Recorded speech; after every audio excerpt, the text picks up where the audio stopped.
कैसे हैं आप लोग। आज हम कक्षा 10वीं एनसीईआरटी द्वारा निर्धारित पाठ्यक्रम हिंदी विषय के लिए जो टर्म 2 में आएगा उसका पाठ 1 गद्य खंड कारतूस देखेंगे। इसके लेखक हैं हबीब तनवीर। इनकी रचना है कारतूस।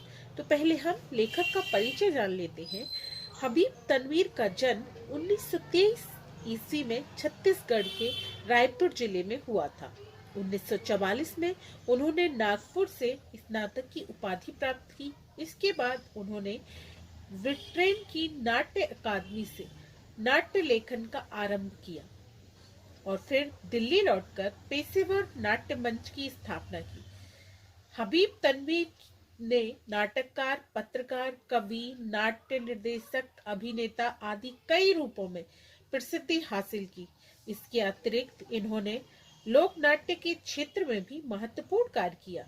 हबीब तनवीर कई पुस्तकों, फेलोशिप और पद्मश्री से सम्मानित किए गए। इनके प्रमुख नाटक आगरा बाजार, चरणदास चोर, हिरमा की अमर कहानी, देख रहे हैं नैन आदि हैं।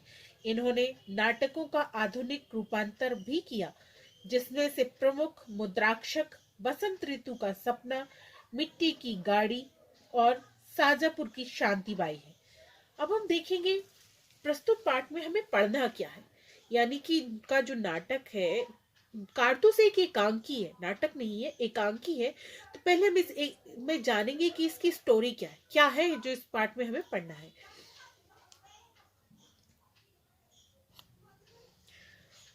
प्रस्तुत एकांकी में एक ऐसे जाबाज वजीर अली के कारनामों का वर्णन है जिसका उद्देश्य एकमात्र लक्ष्य अंग्रेजों को देश के बाहर निकालना था।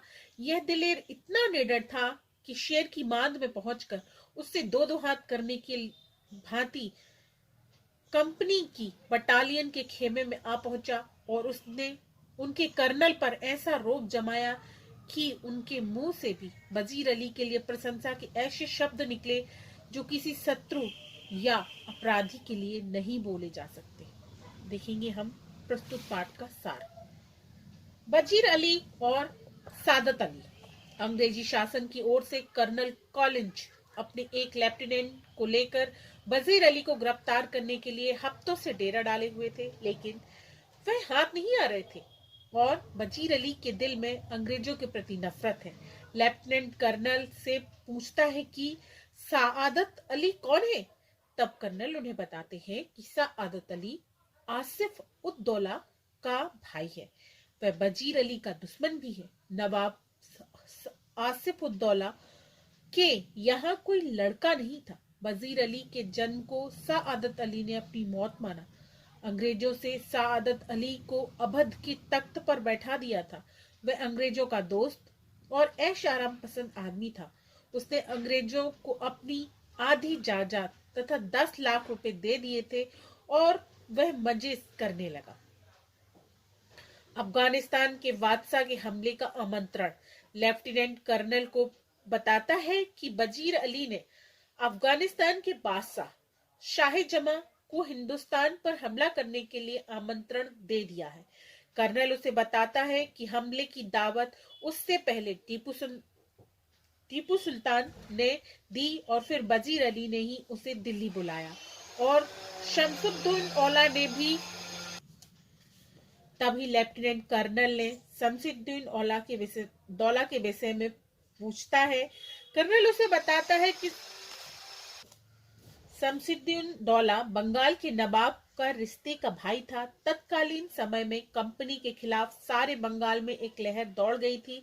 यदि यह कामयाब हो जाती तो लॉर्ड क्वाइन ने बक्सर और पलाशी में जो कुछ पाया था वह लॉर्ड बेलीज के हाथों चला जाता। वजीर अली के द्वारा वकील का कत्ल। कर्नल बताता है कि उसकी एक पूरी फौज वजीर अली का पीछा कर रही है जो बरसों से उनकी आंखों में धूल झोंक रहा है। कर्नल लेफ्टिनेंट और वजीर अली के विषय में और भी बातें बताता है। वह कहता है कि कंपनी ने वजीर अली को उसके पद से हटाने के बाद 3 लाख रुपए सालाना वजीफा देकर बनारस भेज दिया था। कुछ महीने बाद गवर्नर जनरल ने उसे कलकत्ता बुलाया। इस पर वजीर अली बनारस में रह रहे थे। कंपनी के वकील के पास जाता है और पूछता है कि गवर्नर जनरल ने उसे कलकत्ता क्यों बुलाया है, परंतु वकील वजीर अली की बात नहीं सुनता और उसे बुरा भला सुना देता है। वजीर अली अंग्रेजों से नफरत करता था। उसने उसी समय खंजर निकाला और वकील की हत्या कर दी। उसके पश्चात वह वहां से भाग गया। फिर वह आजमगढ़ की तरफ भाग गया। वहां के शासक उसे अपनी हिफाजत में घाघरा तक पहुंचा दिया।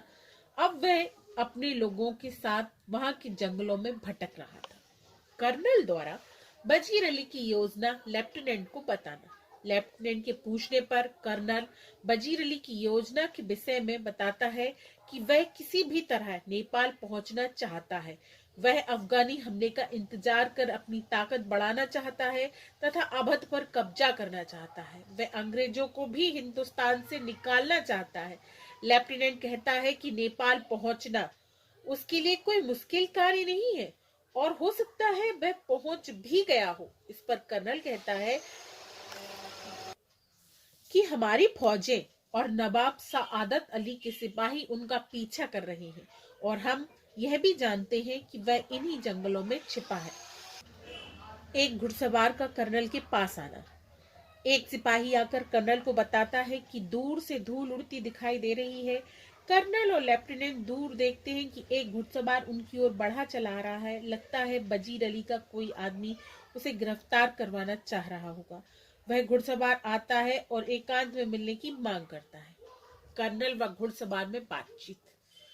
एकांत होने पर वह कर्नल से पूछता है कि आपने यह इतनी युद्ध सामग्री के साथ डेरा क्यों डाला हुआ है। इस पर कर्नल बताता है कि यह वजीर अली को गिरफ्तार करने के लिए। घुड़सवार कहता है कि वजीर अली की गिरफ्तारी बहुत मुश्किल है, वह एक जाबाज सिपाही है। कर्नल यह सुनने के बाद कहता है कि तुम्हें क्या चाहिए। घुड़सवार कारतूस मांगता है और वह इसका कारण वजीर अली को गिरफ्तार करवाना बताता है। कर्नल उसे 10 कारतूस दे देता है। कर्नल कारतूस देने के बाद घुड़सवार से उसका नाम पूछता है। वह अपना नाम वजीर अली बताता है और घोड़े पर बैठकर यह कहकर चला जाता है कि आपने मुझे कारतूस दिए, इसीलिए आपकी जान बख्श देता हूँ।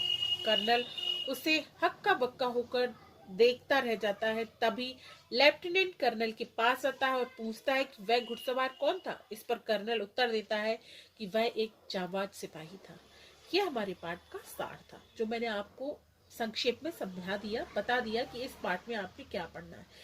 अगर आप इस पाठ जो स्टोरी मैंने आपको सुनाई है एक भी बार ध्यान से सुन लेते हैं तो आपको नेक्स्ट चैप्टर की तैयारी नहीं करनी पड़ेगी। मतलब ये चैप्टर यही खत्म हो जाएगा आपका। तो पढ़ ले आप लोग।